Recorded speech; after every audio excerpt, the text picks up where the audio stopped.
Hello everyone, मैं हूँ इस वक्त मिस विभा सुदर्शन के साथ, जो कि दिल्ली गुड़गांव की काफ़ी फेमस थीटा हीलर हैं। हम लोग अक्सर अपनी लाइफ के अंदर थीटा हीलिंग इस वर्ड को काफ़ी सुनते हैं, बट क्या है थीटा हीलिंग और ये किस तरह से हमारी लाइफ के अंदर हमारे लिए काफ़ी हेल्पफुल हो सकता है, यही जानने के लिए मैं पहुँची यहाँ पर मिस विभा सुदर्शन के पास। मिस विभा, आपका बहुत बहुत वेलकम है। मिस विभा, सबसे पहले तो मैं जानना चाहूँगी कि थीटा हीलिंग है क्या?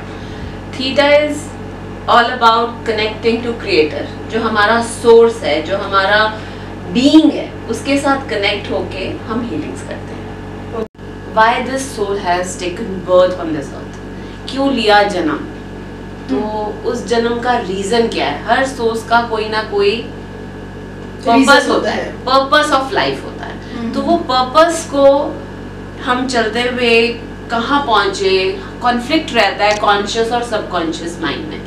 तो कॉन्शियस और सबकॉन्शियस में हम डील करते हैं, then we see what they believe, then it comes to what we believe is our problems और इश्यूज।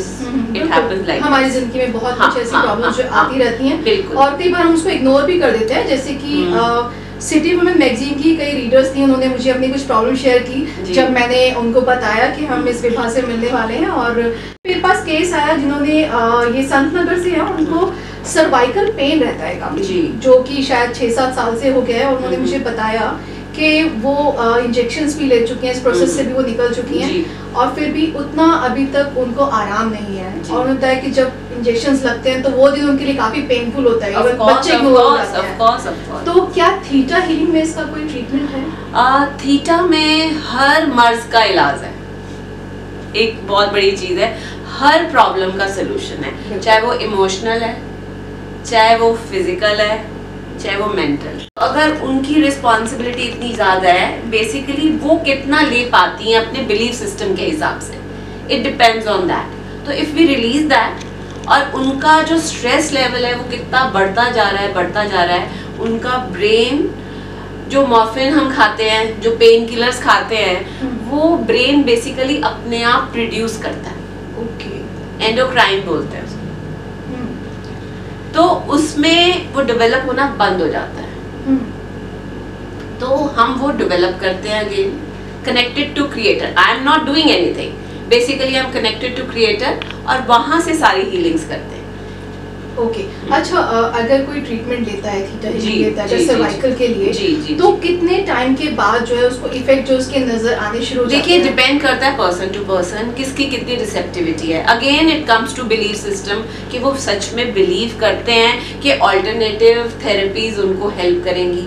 जो रिसेप्टिविटी होती है, अगर एक इंसान रिसेप्टिव है तो एक हीलिंग में भी फर्क पड़ जाता है, नहीं तो 4, 5, 7 इज ओके। एक आराम से एक बंदा एक प्रॉब्लम से निकल सकता है। और सबसे बड़ी बात ये है कि हम इतनी सारी मेडिसिन खा रहे हैं, हम इंजेक्शन ले रहे हैं, शायद उस पेन के लिए अगर हमें कुछ सिटिंग्स लेनी पड़े तो मुझे लगता है वो ज्यादा बेटर ऑप्शन है। एक पेन, कोई भी सर्वाइकल, बहुत सारे इश्यूज से रिलेटेड होती है। एक किसी को भी कुछ ऐसे पेन्स नहीं आ जाती हैं।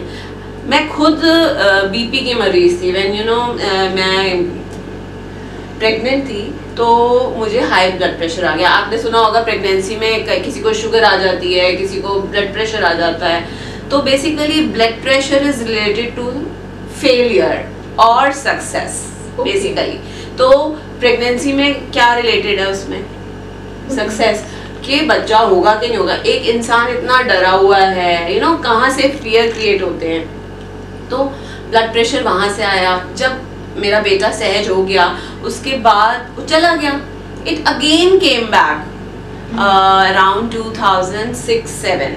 मैं कुछ टाइम पिल्स पे थी। Then when I learn theta से now I am not taking any kind of pills.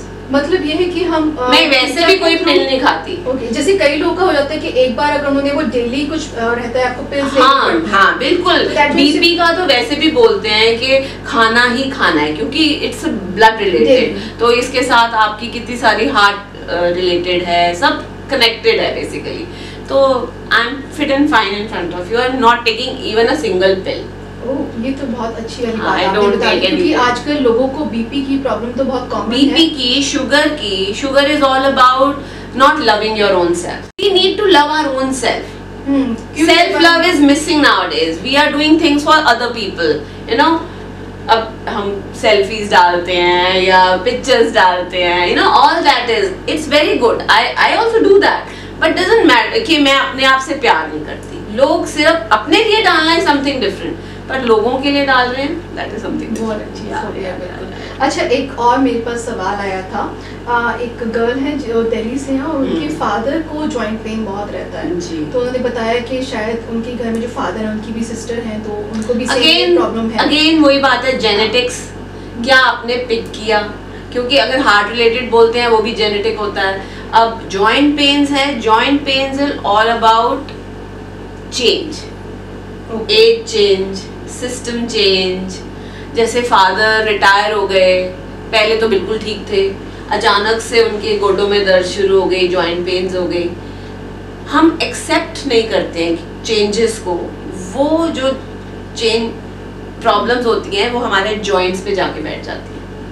Okay, तो joint pain is all about change. तो इसके लिए प्रिकॉशंस क्या हो सकते हैं? क्योंकि thought process. Okay, thoughts are very very important.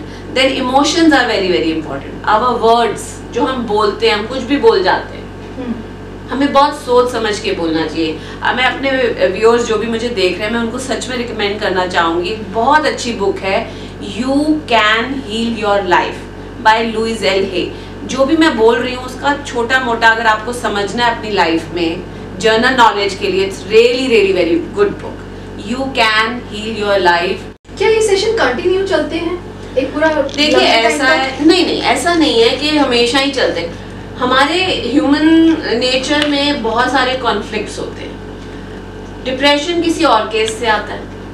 अब एक डिप्रेशन केस आया, उसको पीसीओडी भी है अगर, तो वो अलग हो गया ना. अब हम चाहते हैं हम आए और अपना सारा का सारा सिस्टम एक बारी में ठीक करा के चले जाएं. वो पॉसिबल नहीं है. वैसे आप अगर हार्ट डिजीज के लिए जाते हो, दूसरे डॉक्टर के पास जाते हो, यू नो. अगर आप घोटों में दर्द है तो आप किसी और के पास जाते हो. बिल्कुल. नी प्रॉब्लम के लिए, हर के लिए अलग अलग जाते हो. हेयर फॉल है तो किसी और के पास जाते हो. हम एक ही जगह पे सब ठीक करते हैं. ये बहुत बढ़िया है.